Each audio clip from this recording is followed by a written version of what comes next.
In class అయితే commentary call చేస్తాను sir. Thank you sir. Thank you sir. Thank you. Good morning, all of you. Welcome back to biology session. How are you all, my dear young minds? Yes, in previous session we have discussed, we have started the living world. The living world, first chapter, introduction topic completed, and there we have discussed what is metabolism, what is growth, what is reproduction, and what is self-consciousness, what is consciousness, and what is cellular organization. This all topics completed. Okay, out of which say anybody, what are defined properties of living organisms? Metabolism, cellular organization, and consciousness. These three are defining properties of living organisms. Clear, students? Right. Next, what are non-defining properties of living organisms? Growth, reproduction, and self-consciousness. Growth, reproduction, and self-consciousness. These three are non-defining properties of living organisms. This topic completed in previous session. Then topic continuation. Diversity in the living world.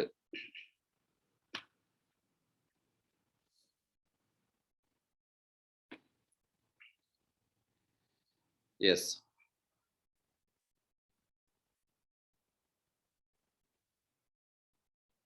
Diversity.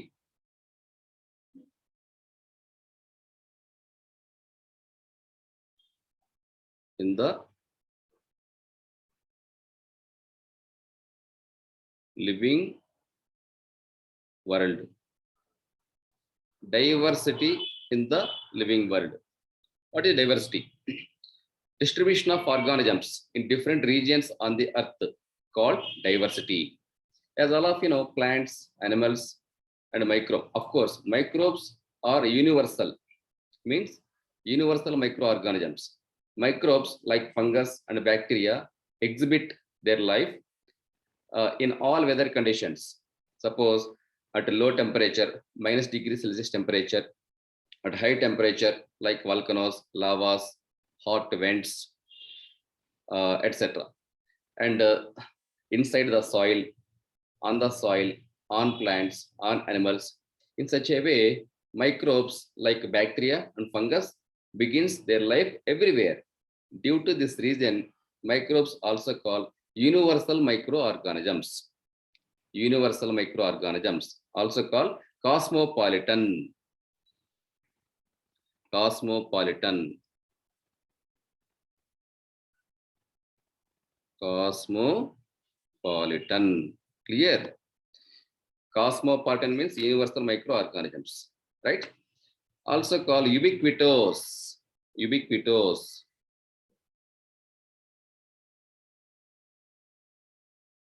Ubiquitous. Okay, very simple concept. Cosmopolitan means universal microorganisms. Next to when we discuss about plants and animals, they also exist their life in all conditions. Suppose some plants grow at polar regions, some plants grow in water, some plants also grow on the earth, on the soil, means such plants are called terrestrial plants. Plants which grow on the land called terrestrial plants. Terrestrial.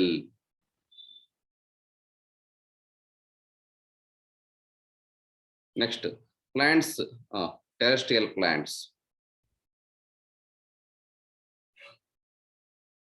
Next, plants which grow in water are called hydrophytes.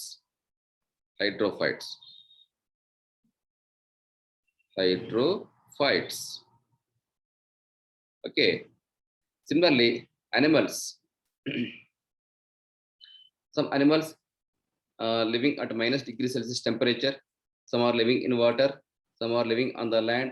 Therefore, diversity in the sense distribution of different types of organisms, their habitats, diversities, and relationships in different regions on the earth. That is known as diversity. Diversity. Clear, right? Okay. Next to go through.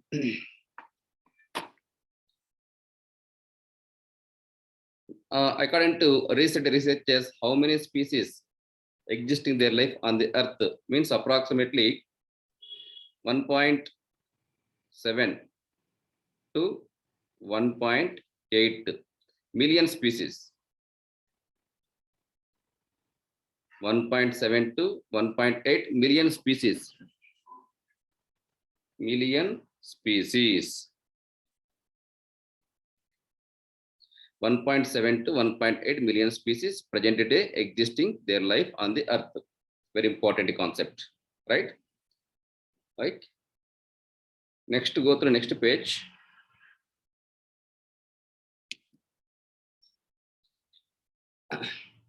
Right. That is about general description, introduction about diversity in the living world. Here, you must know some technical terms like what is taxa, what is taxa, and what is taxon. Taxa, plural form. This is plural form. Taxon, singular form. Taxon is singular form. Clear? Taxa, also called category.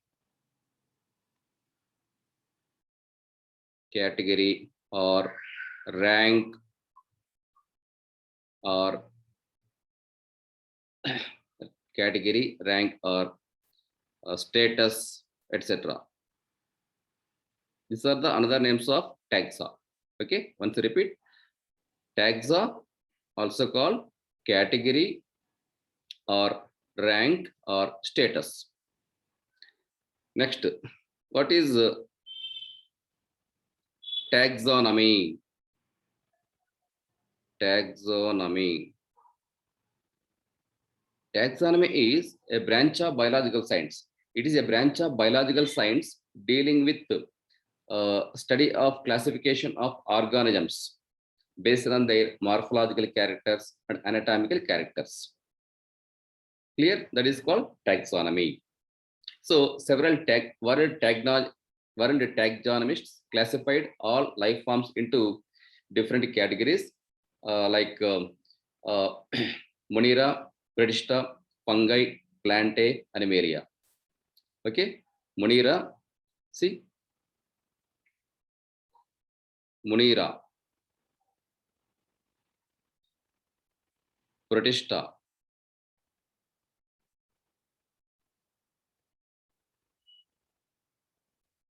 fungi, plantae, and animalia. Animalia. Clear? Okay. So Monera, kingdom Monera include only prokaryotes.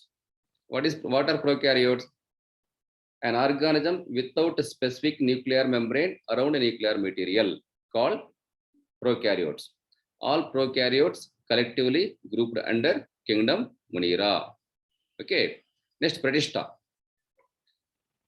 Kingdom Pratista include all unicellular eukaryotic organisms.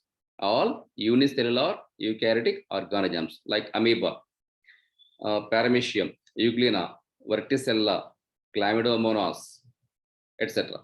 Next, fungi. Kingdom fungi, it include unicellular and multicellular mycelium. Unicellular and multicellular mycelium.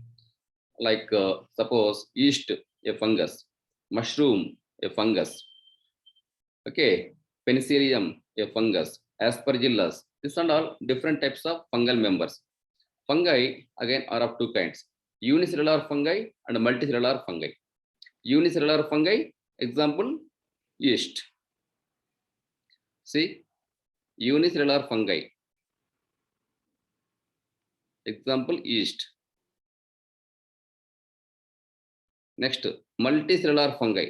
Except yeast, rest of the all fungal members are multicellular. Multicellular. Okay. Next, kingdom Plantae include all types of plants, lower living plants, higher living plants, non-flowering plants, and flowering plants. Okay. Non-flowering plants example, algae, bryophytes, pteridophytes, and gymnosperms. Algae, bryophytes, pteridophytes, and gymnosperms are called non-flowering plants. And angiosperms are called flowering plants. Next, it is just introduction only. In coming chapter, biological classification, there we will discuss in detail all these things. It is just introduction for your clear understands. Clear? Then Animalia. Kingdom Animalia include unicellular animals, multicellular animals. Actually, unicellular animals and plants collectively grouped under kingdom Protista. Therefore, all multicellular organisms collectively grouped under Animalia, kingdom Animalia. That include except Protozoa, Porifera to rest of the all higher living animals. Porifera, Coelenterata, Platyhelminthes, Nematihelminthes, Annelida, Arthropoda, Mollusca, Echindermata, and Chordate. These are all animals. Okay, collectively grouped under kingdom Animalia. That is about just taxonomy. Okay, so several world taxonomists classified all life forms into different kingdoms, different categories, or different classes based on their morphological characters and anatomical characters. Understood? Okay. Next, go through next concept, systematics. Systematics.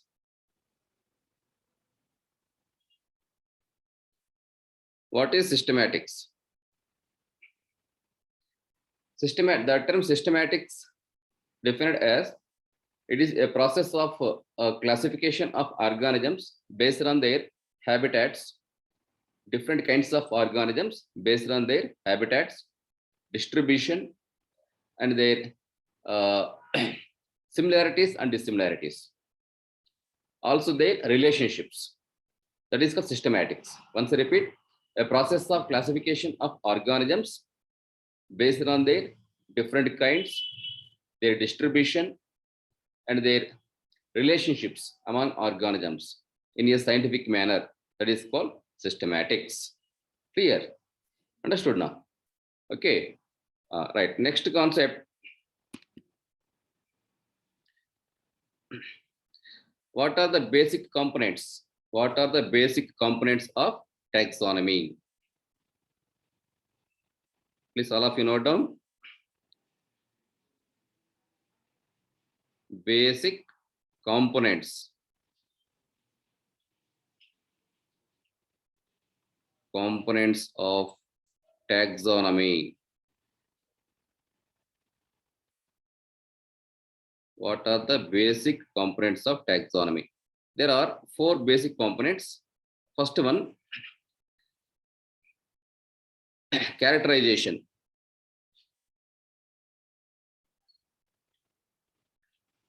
Characterization.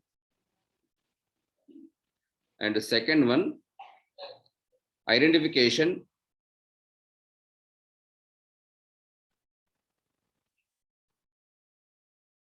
Identification. Classification.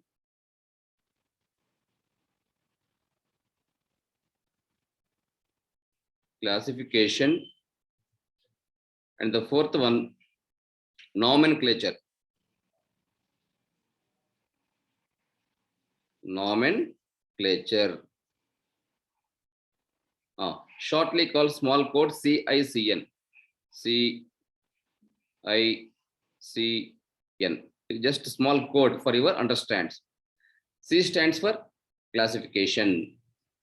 I stands for identification. Again, C stands for classification. N means nomenclature. The small code All of you remember these four terms, four words in sequence.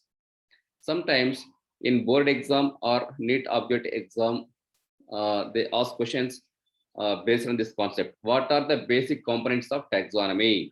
Option A, characterization. Option B, identification. Option C, classification. Option D, all the above. Now, which is correct answer?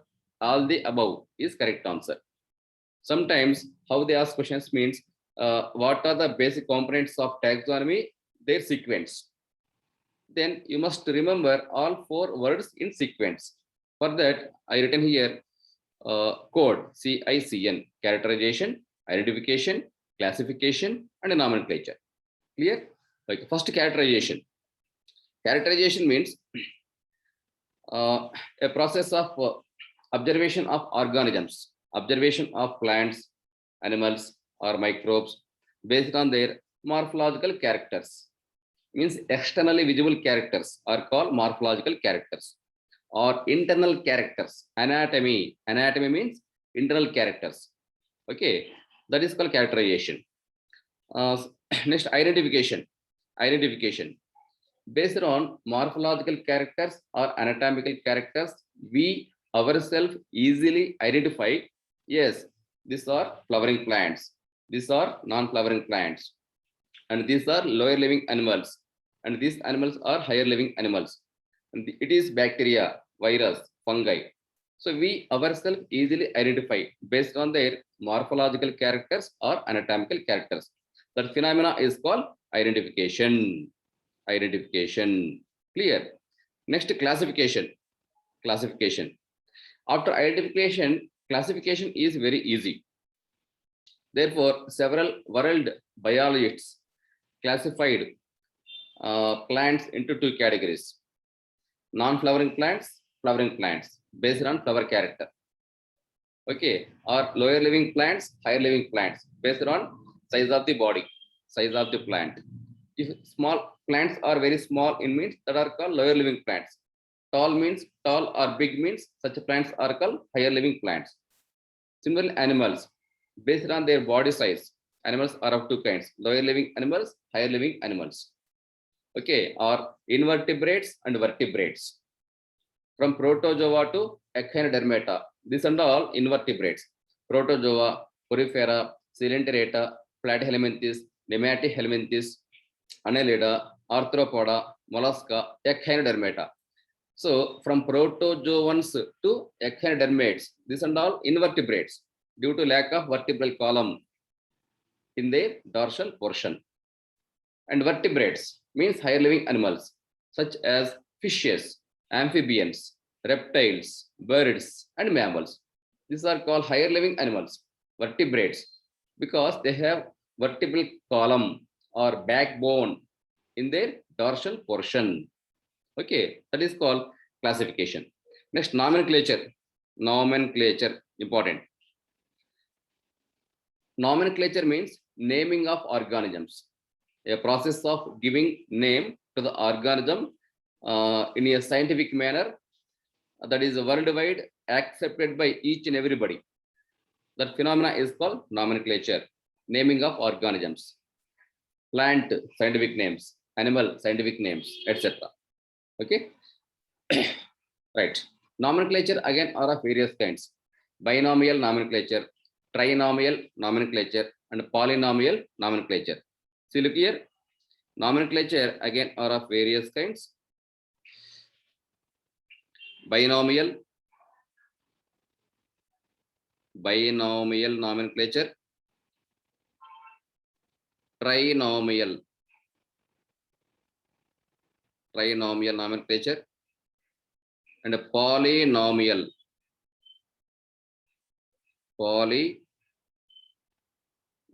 nomenclature. Binomial nomenclature.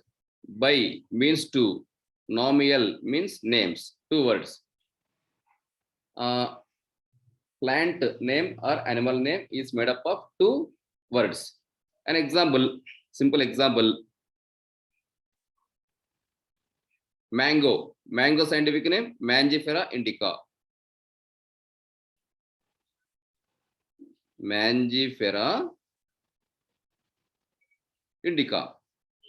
Here, Mangifera is genus. Genus. Indica is species. Species. Okay. And one more example. Man scientific name Homo sapiens.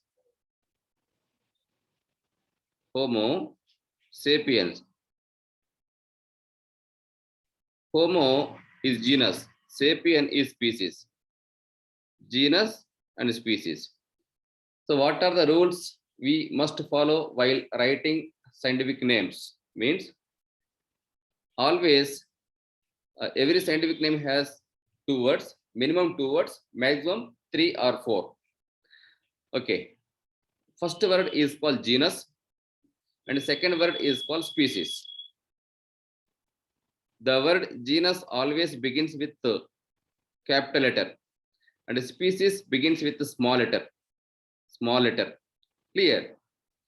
Suppose when you write scientific name of plants or animals, if you follow italic font means no need to underline words. Or else what? If you write in your own font, own handwriting,